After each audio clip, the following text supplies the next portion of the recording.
Quando nós estávamos entrando na igreja, na procissão de entrada, eu estava dizendo para o seminarista da minha alegria de, ao entrar nesta igreja, ver a centralidade da Eucaristia. Jesus bem no centro, aqui, para que em qualquer lugar, qualquer pessoa que chegar, veja logo a presença real de Nosso Senhor. Por quê, Padre? Porque existe uma orientação litúrgica que deve ser feita uma capela do Santíssimo para as igrejas grandes, para as catedrais. E tem muito padre nas igrejas pequenas colocando o Santíssimo de lado. E nós bem sabemos, meus irmãos e minhas irmãs, que as pessoas não são tão eucarísticas, não têm tanta consciência da fé. E quando chegam nas igrejas, às vezes procuram as imagens, não procuram o dono da casa, que é Nosso Senhor. Muitas pessoas, quando chegam na igreja, ficam conversando, ficam olhando quem passa, a roupa do outro, e não fazem deste local sagrado um lugar de oração, o lugar da intimidade com Deus, o lugar da gratidão, o lugar mesmo de abrir o coração para desabafar, para contar as dificuldades, os problemas. E Jesus hoje nos diz no Evangelho: vinde a mim, vós todos que estáis cansados, fatigados, sobrecarregados, sob o peso dos vossos pecados. Se Nosso Senhor soubesse do vocabulário de hoje, claro que Ele sabe, mas se no tempo dele fosse usado, Ele ia dizer: vinde a mim, vós todos que estáis estressados. Hoje em dia é a palavra que a gente mais ouve, até para criança. O meninozinho de tal agora está estressado, padre, uma criança, mas é uma espécie de doença. Falta de Deus, vazio, problemas demais, corre, que fazem com que as pessoas fiquem cansadas, fatigadas, abatidas, desestimuladas, sem esperança. E o que é que a gente faz quando está triste, abatido, estressado, sem esperança, vazio, às vezes carente também, se sentindo só? Vai conversar com Nosso Senhor, conversar com quem pode. Ele é o único que pode nos dar a paz. Ele diz: tomai sobre vós o meu jugo.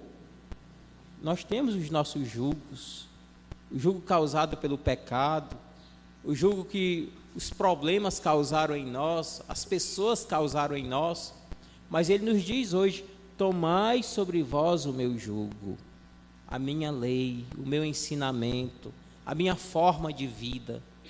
Nós temos a grande mania de querer conduzir a nossa vida conforme os nossos planos somente. E às vezes temos o atrevimento de nem perguntar a Deus, nem pedir a Deus que nos conduza, que nos ajude, que nos dê a graça. É muito interessante, meus irmãos. Todo mundo ficou com pena do Neymar, não esqueço de jeito nenhum, que eu fiquei também. Um menino de 22 anos, com a vontade danada de concluir o Mundial, de ser campeão da Copa do Mundo, de fazer gol até o último jogo. Mas aconteceu aquilo, pegou aquela pancada nas costas, de forma inesperada, teve que sair do Mundial. Planejou uma coisa, mas infelizmente a vida trouxe outra. Todos nós devemos planejar a nossa vida, ter metas, ter planos, ter objetivos, todos nós, mas devemos colocar tudo nas mãos de Deus. Meu Deus, se for para a tua glória, se for para o meu bem, se for para a minha salvação, se for para a minha felicidade verdadeira, nós não devemos nos apegar às felicidadezinhas transitórias que a vida nos oferece, porque elas não preenchem a nossa vida totalmente, elas nos dão a paz verdadeira. Nós temos a grande tendência de não se deixar iluminar, conduzir, guiar pelo Espírito Santo de Deus, mas nos conduzir pelos nossos próprios impulsos carnais. Aquilo não vai dar paz, não vai dar alegria, não vai dar felicidade plena. As pessoas mais humildes entendem profundamente o que eu estou dizendo, porque as pessoas orgulhosas, elas já têm a sua esperança, elas já têm a sua segurança, às vezes colocada nelas mesmas, outras vezes no dinheiro, nos bens materiais. Por isso Jesus diz hoje no início do Evangelho: eu te louvo, Pai, Senhor do céu e da terra, porque escondeste estas coisas aos sábios e aos entendidos e as revelaste aos pequeninos. Quem são os pequeninos? São as crianças somente?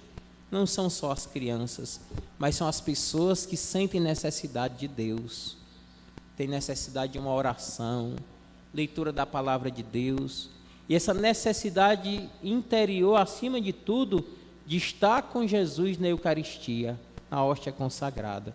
Eu preciso de Deus, eu sou carente de Deus, eu tenho necessidade profunda de comungar. Isso é uma pessoa humilde. Pessoa orgulhosa não quer saber da Eucaristia, não, nem de Jesus. Coloca Nosso Senhor não como uma necessidade, mas como uma opção. Talvez a última opção. Se der certo, eu vou para a missa. Se eu tiver tempo, eu vou rezar.